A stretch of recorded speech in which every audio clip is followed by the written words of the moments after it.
spoken. But up next, we are making a case for agency consolidation. As we well know, this happened in the banking sector, and there's even the talks of consolidating further in 2025. But can this work for advertising agencies? Can it work for media organizations where you have maybe 3 or 4 radio stations coming together to form a superstation, or 3 or 4 television stations coming together to consolidate?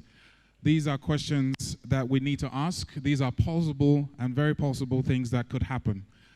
So it's with great pleasure that I call up on stage to give his presentation the GCEO, First Premiers West Africa, who will be talking about making a case for agency consolidation in the person of Mr. Seni Adetu. A round of applause as he makes his way. So I know we attend a lot of events and conferences, but this is one of those conferences where we actually need you to voice what is on your mind, whether it's in the poll or the questions or the Q&As or right here in the hall, so we can have a very productive one. So here is a quick poll. Do you believe in agency consolidation? Just to get a quick idea while our speaker sets up, just to give us a real-time idea. So we have about 90% of you that are saying, 93% saying yes, no. Okay, we'll just run this poll for the next 30 seconds, and that will definitely set the tone for your presentation, sir. Once again, a round of applause to Mr. Seni Adetu. If you don't clap for me, I won't present you. I'm not getting paid for this. I'm a businessman. I'm not getting paid for this. You don't clap, I go back and sit down. Thank you for that. Sorry if I feel underdressed. All of my life working with on the client side, I was in suit and tie and all of that. And I thought coming to this industry, I could sort of, soften that. But I see my brother here with the men now suiting up, and I'm wondering, am I doing the right thing, or do I need to come for some tutorial on that? But it's good to be here. Can I have the presentation up, please? Can I have the presentation? So we want to make a case for agency consolidation. And somehow, I think that this is coming on the back of the conversation we had last year, where I very passionately suggested to the industry that there was so much fragmentation happening. And as a result of that, we were leaking, if not destroying value. So today is just to explain to you a little more about why we need to think about this. I'm not prescribing anything to the industry. And by the way, this is not about talking about the big eating the small. So it's not about a case for Sibabeko to buy every advertising agency in Nigeria, or for Seni Adetu to buy anything. It's not at all. We don't even have to do anything. But at least hear from me. I say to people, I'm so privileged, blessed to have done 30 years on the client side, and I've done 7 years on the, should I say, agency side. Even if I'm the dullest of human beings that God created, I will know a thing about or two about both. Don't you agree? So that's what I want to share with you. And like I said, it's up to you. It's up to the industry. But I'm really, really convinced that that's the next big thing that must happen in this industry, without an iota of that in my mouth, in my mind. I hope this can control that. Is it changing at all? If I point to the back, I'm doing that. Is it changing? It's not changing, no. Is it changing? Excellent. Okay? When anybody asks you about business, why are we in business? Please don't talk any grammar. We're in business to deliver superior shareholder value. Full stop. We're in business to drive profitable growth. Business is about making money. And for me, I have no doubts. If I'm not doing business, I'm not making money, let me sleep and enjoy my life at home. Some of you don't even know. Some multinational companies deceive you. Every time I'm going to say a lot of stories that are personal. Oh, by the way, some of my clients are in the room. If I talk about the things that clients are not doing well, I'm not reporting you. So that I don't go back on Monday and you said this, that it's not you. But let's just talk. Let's be honest with ourselves. You see, if you see even multinational companies that tell you that they're doing some CSR, so they decide to repair a road in a community, you would think that it's not about business. You celebrate them. But then you just find out down that same road, they have a depot. They need their trucks to be able to move smoothly, I would imagine, on the road. The same thing, somebody says they're drilling borehole. When you inspect and really, try to validate what they're doing, you find that they're making that either soft drinks or beer. So even doing good in the community is good business. That's the bottom line about this. And I wanted to say that for me, what will qualify as a good business? What will qualify as a good business? Number one, that business has to be built to last. So every time people say, oh, RTB school was a good business, I ask them, where is it today? About 4 years ago, I was in the hall at Eco Hotel when Coca-Cola, as in NBC, celebrated their 70th birthday, 70. So they're probably about 73, 74 years. That is a good business. You know what I'm talking? 74 years of doing business in Nigeria. That's a good business. A business that is built to last.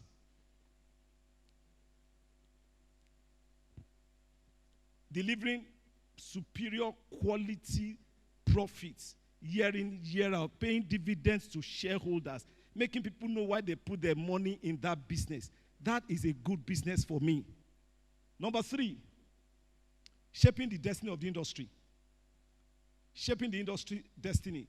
So when you see people like, and I'm not saying that because, okay, I don't want to mention anybody's name, but there are people in this industry who truly fight for the industry. Because the other thing you need to understand is that no matter how small or how big you are, if you don't pull together to fight for the industry, whatever your share of the pie is, when the industry goes down, you go down. It doesn't matter whether it's a 1% or 80% you have. So we need people that can shape the industry, how we engage the government, how you engage the regulators, how you etc., etc. That's what I mean by shaping the industry. Talent for the economy. I know some companies, even on the side of the clients, that will say, I don't train people, because at times I train them on Monday, I train them on Friday, on Monday they come back and resign. So what? So what? Look, you get to know that you're a good business when you can close your eyes to the fact that for every 10 people you train, 2 or 3 are going to leave you. So what? That's how you show that you're a big player in the industry, any industry you are in. Finally, strong governance. Strong governance. By the way, there's no substitute, no technology in the world. We're talking about technology and culture. No technology in the world can substitute for a structure in an organization. In fact, your technology is meant to enhance the quality of the structure that you have to ensure that certain things give you the sort of efficiency that otherwise without technology you will not have. Is that making sense? But some people are just in this technology. If you tell them, what is the hiring process in the organization? We don't have one. How do you, decide? Some companies don't even have the company manual, employee manual, but they're talking technology. So I repeat, technology has its place, no doubt. But without one of the things that I really enjoy is even when somebody has to leave my company, and they come to me and say, you know what, I'm leaving for Canada, whatever. But okay, I have to tell you that one of the things I love in this company is structure. I hate to say that there are 6, 7 of my people in this room today. And that is the truth. Just try it. Get structure into your organization and see where that helps. So let's see where we are in this country in terms of making a case for agency consolidation. I'm not a politician. Everything we're saying this morning was too politically inclined for me. Even the man, good friend from NESG, I think maybe there was a minister representative in the room. He was too glossy. I hope he's hearing me. Too colorful for my liking. I'm a direct speaker. It doesn't matter what side of the political divide you belong. The company, I talk company a lot. The country is sick economically. You say why? Well, before I started doing marketing and CEO roles, I was trained by not less a university than Unilag as a chemical engineer. So I'm wired to think numbers. Numbers don't lie. Look at the numbers. Anything and everything that you talk about in terms of an economic index is just going the wrong way. Everything you can think about. I'm not a politician. I don't have any political inclination. I've never contested anything, and I've never collected any contract from anybody in government. So I don't have any bias towards or against anybody. But the truth of the matter is that numbers do not lie. Now, do you know the implication for agencies? You are suffering very serious operational and resource issues that will make it extremely difficult to achieve that first thing I put in my first slide about the need to grow profit. It's tough. I haven't even touched any. There's none of these things that you see here that if you Google now, that you won't find. So what I did personally, well, one of my guys gave me this slide, and yesterday before I come and show it, I Googled, I said, what was the average inflation in 2022? He gave me the number. What's the average inflation so far? He gave me the number. Any of you can Google that. And then we come in here and just talking. The economy is in, and by the way, the moment we recognize that, then we take the first step to understanding what we need to do. We're a bit too fluffy around how we're describing the economy. And I don't know whether some of you would agree or not, but it's a different conversation. So where do we go from now? Unfortunately, we have to, face the fact that in spite of the challenges of the economy, the issues we are facing as agencies, clients are demanding for more. And sometimes they're giving you a take it or leave it, position. In fact, 2 days ago, while I was flying, was it 2 days ago? I got a text from one of my guys who forwarded the text from a client to me. We have been negotiating for something and just sent it casually by WhatsApp. It's this or you leave it. I'm telling you. So, and of course, the reality is that you don't take it, they're going to go to the next door. There's somebody there who, like I said last year, who probably hasn't had a job as an agency for 6 months. And what you are thinking is not profitable from your perspective, he's ready to take on. We're just shooting ourselves in the foot. Is this making sense? I'm just trying to make a case for why we need to. Somebody was talking about critical thinking in terms of brand management and all that. But even in terms of our business operations, we need to really challenge ourselves. So let me create this bit of provocation in the room. So it's just very, very difficult for agencies to operate. And believe me, I'm not talking for myself. I believe I'm talking for many agencies. I believe I'm talking for many agencies. I've seen through some agencies, I'll come to that, why you think that they're not talking, but a lot of the agencies that we say we have as agencies are sick. And I'm talking financially. I'm telling you the truth. I've interviewed people before where you tell them, why do you want to join us? I've not been paid for 6 years. I beg your pardon. I take that back. I meant 6 months. I take back 6 months. Now, the problem with that is that the person who's not been paid for 6 months, okay, is working in an agency that we all see and say, what a great agency. Sometimes, the mirror that you are looking at is not really a good mirror. You don't see everything until you are within a particular home. So we need to fight for ourselves for everybody to be profitable. If you say, what's the one thing that this guy is trying to put on in this room, is that we must have agencies, if there are 5, 10, whatever, that are strong enough to protect the industry in a way that all the 10 are profitable. That's all I'm trying to do. Let me give you some context to help you really come on my side. If you were one of the people in the 10% that said no, 90% said yes, that's a good place to start from. Look at it. 16 of the top 20 advertisers haven't changed. In fact, the only ones that came in the last 5 years are the betting companies. So a couple of betting companies came in. But other than that is what? Telco, FMCG, breweries, and so on and so forth. Those are what you have. So it's not that the pie is materially expanding. That's the point there. But every day, and I go to M meetings, and well, I don't go often, but my guys go. M induction and all of that. Nothing wrong with that. MIPAN. We've just inducted 10 new agencies. We've just inducted 20 new agencies. But actually, the pie, as this is showing, has not changed. So it doesn't matter if you bring in 30 agencies, they're going to share. Look, I tell people, if you earn 1 million naira and you have 10 children, you cannot blame the man who earns the same 1 million naira that has 2 children, that's always going to Kingsway to buy shoes for his children every day. Because the same 1 million you and your 10 children will share. And that's what is happening in our industry. I'm telling you the truth. That's what is happening in our industry. If you look at it, on the advertiser side, there's a bit of concentration that is happening.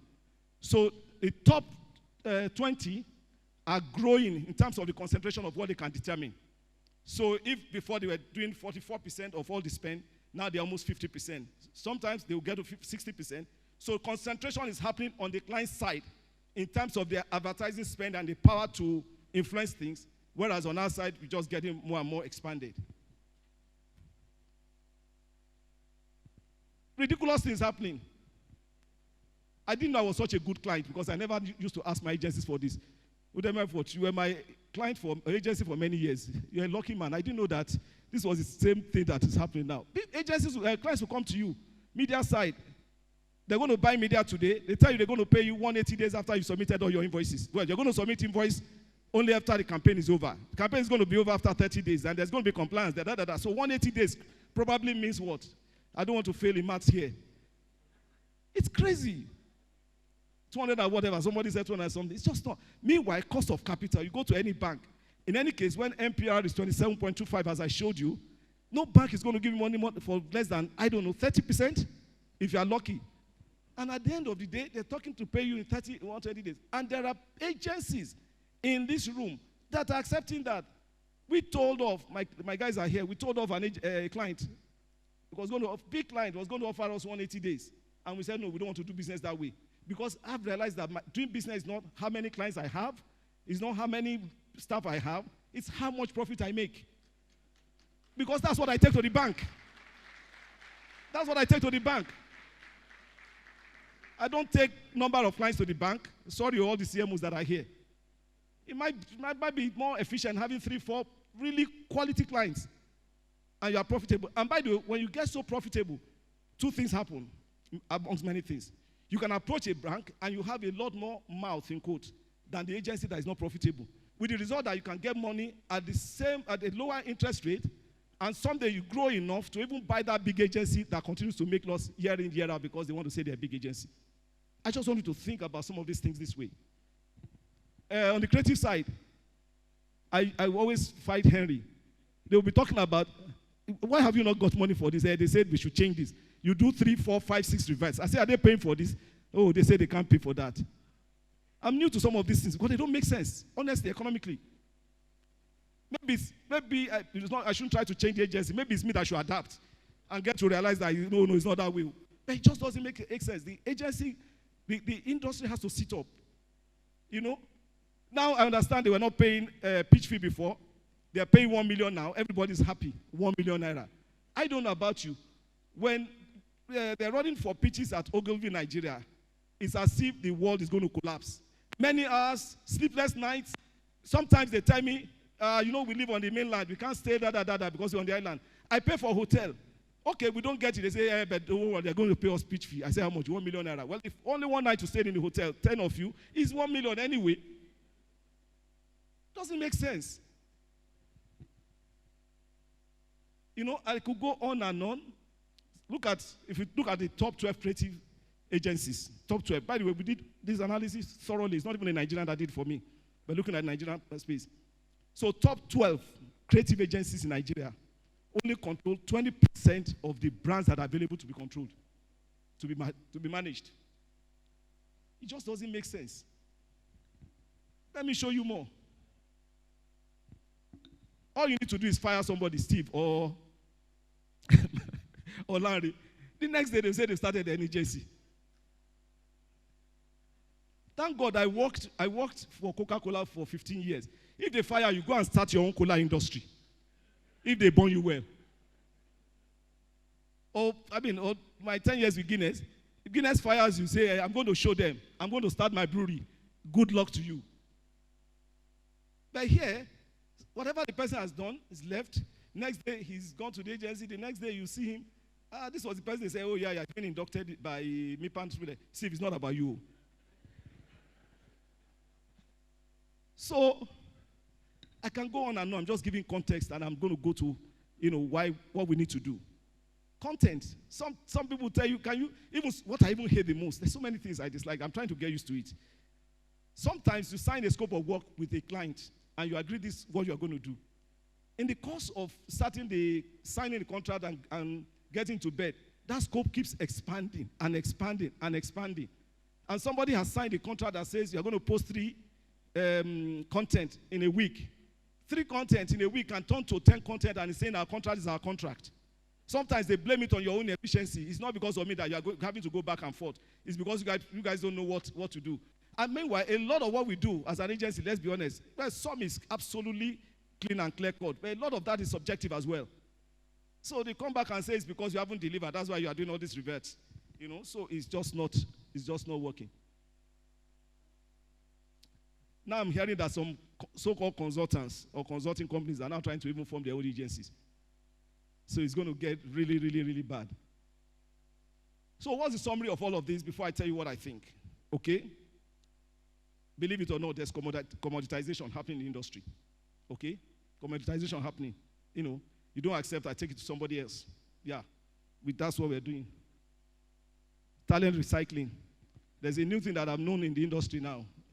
Less so on the client side. Again, so many things. That's why I said, I can see all the differences.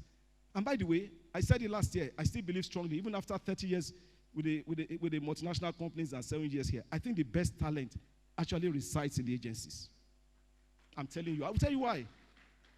The best talent resides. Look, if you're a brand manager for Coke, with due respect, every day, what you see, what you live, what you eat is what? It's Coke. Even with my experience, one client came to us with a brief. Where's Henry? About a week ago, all of us were going about trying to learn about that industry. That's how much you see the quality of talent and learning that is available as an opportunity in this industry. It's amazing. And yet, people are paid the worst. And that's also going to speak to the consolidation I'm talking about. Pay the worst relative to what the clients pay. So you can't have good talent, and it's the reason why you say that, we can't hire this person because, and it's a vicious cycle. It just goes anti-clockwise. You can't hire because of this, and because of that, quality is not what you want, because of that, client is not happy, because of that, da. We just need to break that vicious cycle somewhere. I talked about disrespect. My guys know that I don't take that from clients at all. I don't take it from any client to disrespect my staff. They are here. I've had to walk out of a deal because of that, because repeatedly we couldn't get the client to understand that there's a better way you can communicate to, human beings, Nigerians, well-educated people like you, without shutting down their throat for the fact that I wanted a pink color, you put a blue color. So I don't tolerate that as a person. That's my own personal thing. And it's not because I'm so comfortable. It's just that, again, I talked about shaping the industry. 1, 2, 3 people have to stand for something good in the industry. And that's what I'm trying to do.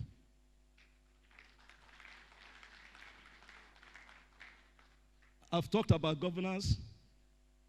Give me my slides instead of showing all those beautiful faces. They're beautiful, but just keep to my slide because that's the only one I monitor, right?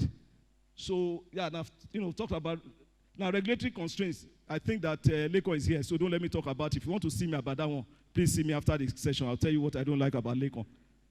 And then, of course, leading to constrained capacity growth. It's really, really bad in that respect. All of these things, clearly, recipe for value destruction. And we're destroying value. Honestly, you can engage me, but there's some things I took out of the slides that I just didn't want to stand up and say here. But we're destroying value in the industry. But what is worse? So those are all the things that the environment is forcing on us as an industry. And I don't want to say the clients. But even within the agencies, we have this thing I call the crab mentality. Who knows the crab mentality very well? You do. Please, can you just explain what it is? Let's hear from you. Let's hear from the lady. Please give her a microphone if you don't mind. Let's make this conversational. What's the crab mentality? Well, meanwhile, try and speak whether we can hear you. Okay, mic is coming. Mic is coming.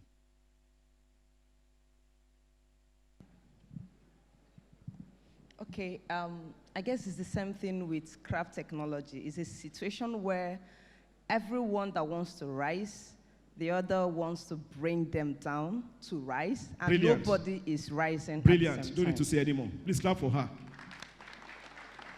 So it's the reason why if you have fish in a bowl, you must cover the fish. Otherwise, the fish can find its way out. But crab, you can leave it open forever. Because once one is climbing, it's one of the other ones at the bottom that is going to use its, should I call them fingers, to pull it back. It's called the crab mentality. That's happening a lot in our industry. Let me show you what is happening. And I'm going to summarize the aha of this with this. I did a comparison. By the way, these are actual numbers. In fact, this is what Tunji sent for Nigeria last year. They reported about the 605 billion naira in terms of advertising spent for Nigeria. I was in South Africa all of last week for a conference, so I know the numbers. We have colleagues in Kenya. See how much is in South Africa. 300 and so that's 3 billion, right? That's $3 billion. That's 302. I'm talking about South Africa. Look at how many agencies. 27. So we are about 10 times their size in terms of number of agencies. But look at the size of the pie. 420, about 1/10. 10 times the number of agencies, 1/10 the value. Does that make sense? I'm not going to, I can't be AAAN president, I can't be MIPAM president. So I'm not begging for anybody's vote, with all respect. So let me talk. It doesn't make sense. It does not make sense. It doesn't make sense. You can't have me as your, I'm too old to be a MIPAM president or whatever. So listen to me. It doesn't make sense. I'm speaking for the industry. I can divert from the industry today and move to something else. But at least you know that I made my case. That if you want the industry to be built to last and grow, you have to think about what I'm saying. Because what is happening is a clear case of fragmentation. We are highly, highly fragmented as an industry. That's the word. One word, fragmentation. And anywhere there's fragmentation, there are one or two elements in a chain that will take advantage of you. There's one or two elements in the chain, the value chain, that will take advantage of you. Fragmentation, so supply and demand another way. So you have very many. You see people where they are going to buy, I see that a lot. When they're going to buy oranges and you see 10 sellers, go to the first one. You say, which orange one? Sometimes they will even taste, drink the orange, finish, and say it's not good, and still go and. That's what is happening in the industry. We can choose to do nothing. We'll destroy the house. But the consequences, compromise standards, clients will continue to complain, loss of reputation, value migration. I don't think I need to spend time on this because I think it's very clear. These are the consequences. So let's share what we need to do. My view, consolidation. We'll definitely upscale if we do that. Big time. Then we can attract the right talent. I was talking about good talent in agency world. They're migrating to clients, but not because they don't love the environment of the agencies. In my experience, 9 out of 10 times is because the client is offering them more money. My experience. You may have a different experience. And so how do we keep quality talent with us? Investments. So pulling together means that your 1+1, we have more capacity to have the resources that we need to be able to pull and invest. Okay, that should be clear. So healthier business. We're supposed to provide thought leadership for clients. Then we can invest in doing that. It's not all the time that the client should come to you and say, here's your brief. One of the things I love the most, and I think if Austin Fomba was here, was my marketing director when I was running Guinness. One of the things I love the most, unfortunately, Femi is here, was an agency, and not because Udeme is here. Udeme did that. First, sometimes he came to me in the house. I would say, Seni, have you thought about A, B, C, D, E? I've not briefed him about that. I said, how do you know? He said, no, my guys were in the trade the other day, and they were drinking, and they saw why. Udeme was doing that. Ask him. He would come to my house. And I love that. That's thought leadership. I then trust him more than somebody who's just coming to know, okay, you people have not done any campaign in the last 1 year. Was I born for campaign? So these are things that I think we need to do now if we consolidate and make more, a healthier thing. And then new capabilities, tools, processes, the sort of things that you see abroad that we can't even put in here. So 1+1, in my view, is about generating more value. Let me quickly talk about mergers and acquisition, how I see it. There are different types. So now we're closing. I'm just telling you there are different types, okay? And we can do none, as I said. It's true. I'm just giving you what from experience. There's the one that is a total merger, where A and B come together and form a different company that is called C, and they both have stakes in that company based on the value, the valuations, and all of the things that people know. And by the way, there have been mergers in this industry. I'm not saying that there haven't been, but it's just not at the scale that we need to take it, is the point I'm making. Lest I forget, I must not leave you with the thought that the industry has not done well. The industry has done brilliantly well, and I think you should actually give all our elders a big round of applause for that. It was actually the first thing I wanted to say. The industry has done well. The context of my conversation is how we take it higher. Is that clear? The context of my conversation is how we take it higher. If they hadn't done well, when I left Guinness, it's not the industry I'll come. I'll go and sell diesel or go and do real estate. So it has done well, but we need to take it higher is the conversation. So you can have that one where it's, where we just have a joint, partnership and all of that. There's the type where you can do what I call product merger or market merger. Let me explain that very simple. Product merger is that there's, forever is what? There's Larry here, there's Steve here. They both believe that one's expertise is more in the ATL, creative business and all of that. And another one's expertise is in, I'm saying it for whatever, it's BTL. Let's pack all our BTL into you, and you pack all your creative into me. Loads of efficiency gains in that. Loads of efficiency gains in that. And by the way, there have been one or two people that have approached me for conversations around that. I have to acknowledge there are constraints that I can't put in this room, but which are not constraints that cannot be overcome. But it doesn't change the principle that this is the right thing for the industry.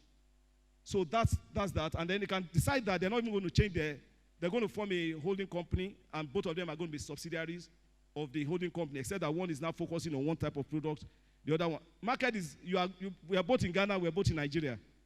You seem to have better penetration in Ghana, I have better in Nigeria. Let me do Nigeria, you do Ghana, we put resources together. That's what I call market expansion merger. There's acquisition. If mergers are like siblings coming together, acquisition is father and son. And there are sometimes you can manage ego. Ego is very big in Nigeria. I'll come to that. By even calling what is an acquisition, you can technically position it as a merger to manage people's egos. It doesn't matter. But eventually people will see between the lines and know that it's an acquisition. When Access Bank bought Diamond, for the first 1 year, they positioned it as a merger. And I can say that because I was on the board of a bank. Okay? But everybody that was associated or that related to that knew that it was an acquisition. Of course, you don't hear Diamond Bank anymore. Carefully, they took it out, and what you hear is Access Bank. For a long time, the Diamond people were feeling good. We merged with Access, but everybody knew that it was an acquisition. So by an acquisition can be total, as in buy everything. So everything means assets, clients, people, and so on and so forth. Or can be partial, where you're saying that, all I'm interested in is to acquire your clients and your people. I don't need your building. I don't need your whatever. I don't need your whatever. You can structure these things you can cut in as many places as you want. And then there's a fourth one, which is similar to the second one, but in this case, you don't even have to form a holdco and belong to the same company. You can sign an agreement and say, you stay and be operating the way you are. I'll be operating where I am. I did that when I was running East African breweries. We had a competitor, SAB Miller, that was in Tanzania, who was doing better than us. We were doing better than them in Kenya. We said, why don't you work together? You take our business in Tanzania. We take your business in Kenya. But we are not going to change our names. Everybody maintains their father's names. Let's sign an agreement. When it went sour, we were able to undo the agreement, and everybody went their ways. So all of these things are possible. But what is important is that at the end of the day, whatever you create out of a merger or an acquisition must be greater than 3, in terms of 1 + 1 being greater than 3. Like somebody said, it's not new to the world. I'm not preaching something that you don't know about. Is it surprising you that the biggest industries are those that have had mergers and acquisitions? Is it surprising you? These are the biggest industries. Telcos. You've heard about V-Mobile turning to Igba and Awo. That's acquisition. Banks. I've just given examples. FMCG. The other day, Flamins bought Honeywell, and so on and so forth. Oil and gas. These are the biggest industries. They've done mergers and acquisition. I know the challenge that we have in our industry. Let me speak to that. I could see that from afar, the challenge we have in our industry. And by the way, those big industries that did the mergers and acquisition, if you know the quantum of value that went into that, because what they then do is that they even open up to foreign investors. It changed the world. When we were younger, banks were failing like every other day. I exaggerate, Society General, When last did you hear of a bank failing? They merged, they put resources together, they recapitalized, and became much stronger. And that's what we're talking about. Sometimes it's about misaligned vision and values. Maybe I'm CEO. When you come in, you're going to be chairman. Me, I like driving a G-Wagon. Whether we make money or not, it's G-Wagon. I can't negotiate that. And the other guy is in here. Before I buy Volkswagen, I have to be sure that the company is making money. There's misaligned values already. You start fighting on that. So a lot of that isn't working. Mistrust. I see that a lot in this industry. I see that a lot in this industry. Somebody said this and said that and said that. Sometimes not even true. No, sometimes I just think that there's a need for a bit of maturity in the industry. You understand? And maybe it's because of the work that we do, where even a 60-year-old person like myself will wear jeans and T-shirt. There's mistrust. Ego. You know, I was saying to Tunji when we were speaking in my office, I said, sometimes Nigerians just want this thing about, I own everything. I own everything. And I say, mathematically, when you own everything, and everything you own, that you own, is nothing, is zero. Well, 100% of zero is zero. That's not my own mathematics. It's general. I own everything. It's so small. Sometimes, like I said, we can see that the thing is collapsing, but what would people say? That I sold my company. Well, you don't know what they are saying when they are saying that you can't even pay salaries. They're probably saying worse. You know, Nigerians love image a lot. Let me tell you an experience. In 97, 98, I think I was marketing manager or marketing director at Coca-Cola. And they were going to launch a campaign for Sprite. And the campaign was, image is nothing. Thirst is everything. Obey your thirst. Drink Sprite. Image is nothing. Thirst is everything. Obey your thirst. Drink Sprite. I went to Atlanta to make a case for don't run this campaign in Nigeria. And when I got there, the global marketing director, global media director said, why? I mean, guys in Kenya and South Africa have said yes. I said, you say image is nothing. In my country, image is everything, no? If you are listening. My nephew got married about a year ago. He works for SAB Miller. He doesn't mind that I share this. He's doing well. He has 2 cars. When I was going to get married, he came to the uncle just so that, you know, it's your Range Rover I'm coming to use for my introduction, no, not engagement, no wedding.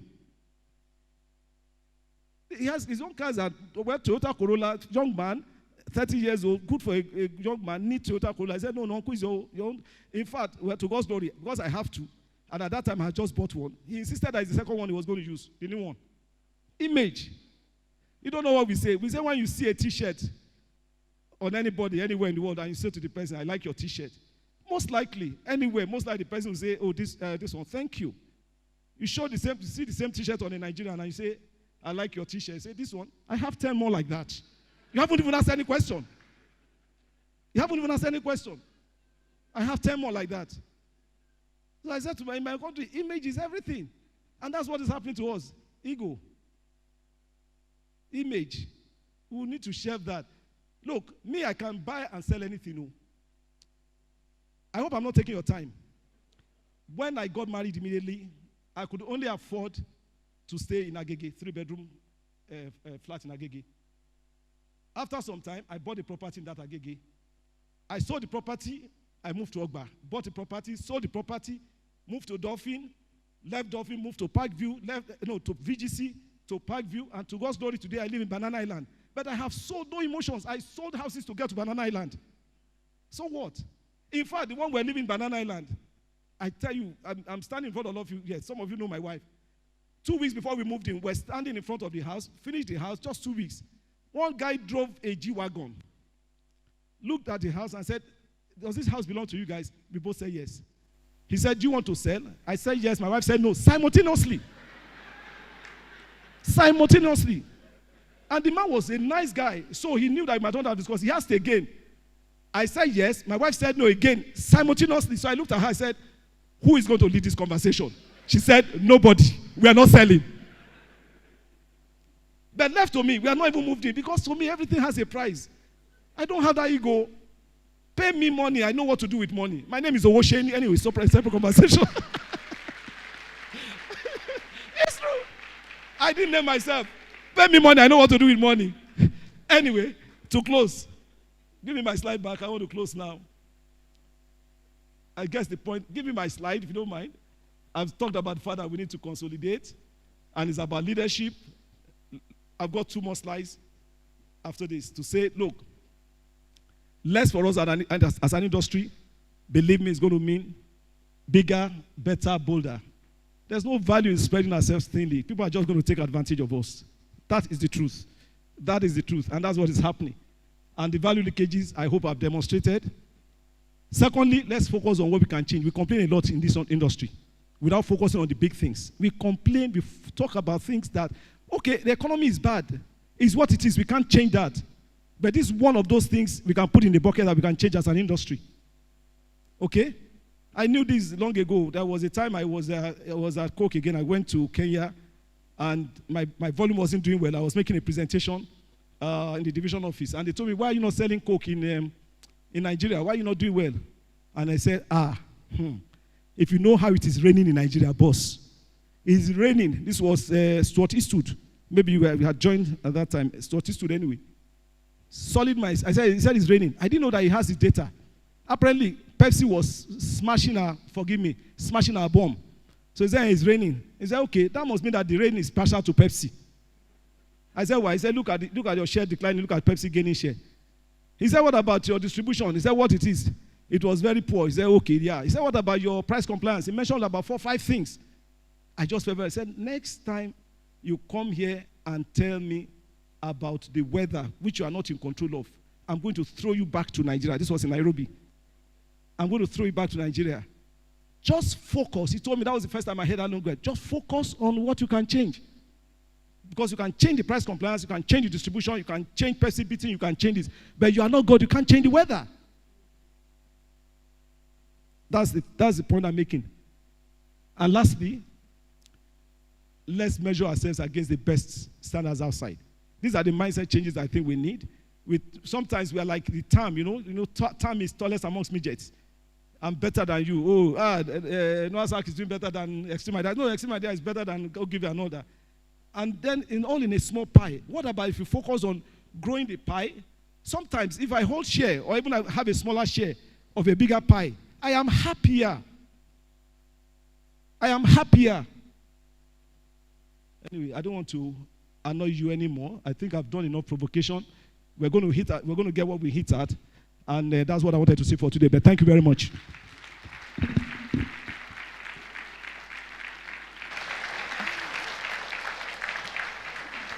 I need not to announce that a round of applause for Mr. Seni Adetu again. This is quite insightful, and a lot of people have said you dish out too many things, and you've unveiled the truth. I know that we have few questions, so we'll just take a few questions, and I could see Mr. Rufai's hand up. You have the mic from here now.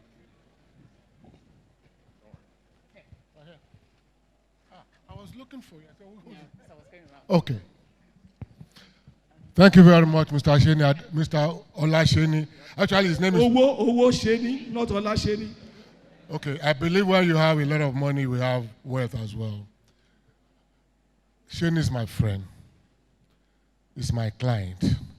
And I will tell you today, and if you judge by the number and the rounds of applause that came out of this presentation, you will know this is the best we ever had. Am I right? Thank you very much. The most important thing that I really want to bring out today, because we work together on so many occasions, the constraints that we are facing in our industry, especially ACON regulation. And it's unfortunate, I mentioned this last year. If you look at the front seat, all the government people have gone. I wish they were here to listen and get that particular aspect of this gentleman's presentation. They will be able to appreciate what we do as an industry and not just come here after making a speech and take off. I hope, I'm not even sure if the Akon DG is here. If you're here, please listen and listen very well, sir. Okay? Because people paid money to come over here and come and listen to these people. But the joy about the whole thing right now is that today, this presentation today has paid for my trip. This singular one. I cannot say that of the last ones that I've listened to, because you know what? They were the same thing last year. So for me, I think we need to think very deeply. Then he also mentioned something about collaboration, and he's giving us different dimensions to it. It's now left to us to see what we're going to do. But there's one thing I will tell you, my brother. You are my client, and you are very harsh sometimes. You tell me the last time we did Coca-Cola without the R. I know what I heard from you. But that is part of the training, and that is part of the thing that we also need to learn from here. But most importantly, look at the areas where he had mentioned in terms of consolidation and coming together to become a big entity. And I think that's a learning curve for all of us. Thank you very much, Mr. Awusheni. Thank you, Mr. Rufai, for your contribution. Okay, I'll take you, sir.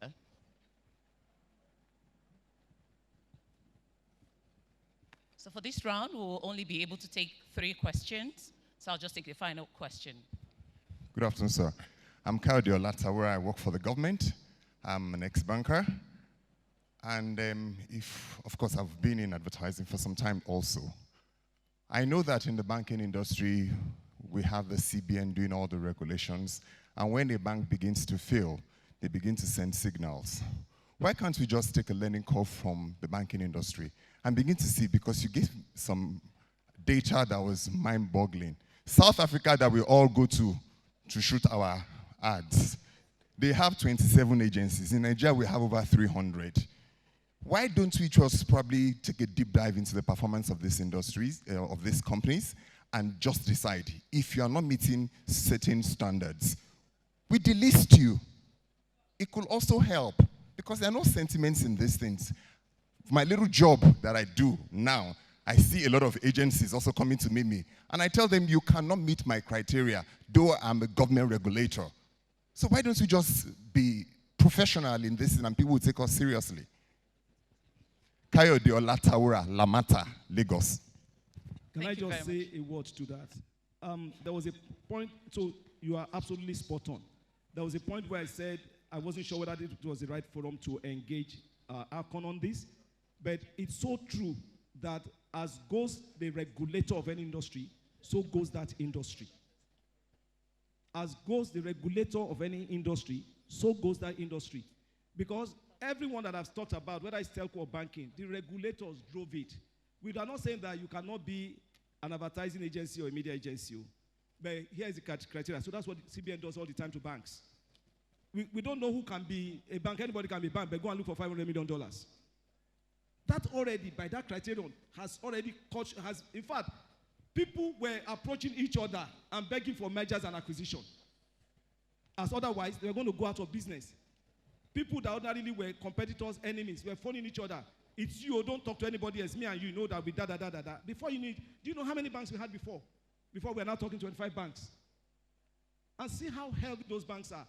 I don't even think that I needed to preach so much, to be honest with you. But like I said, we don't have to do it, but it's the right thing to do. Thank you. Thank you very much, Mr. Adetu. We'll take the last question for this session as a roundup.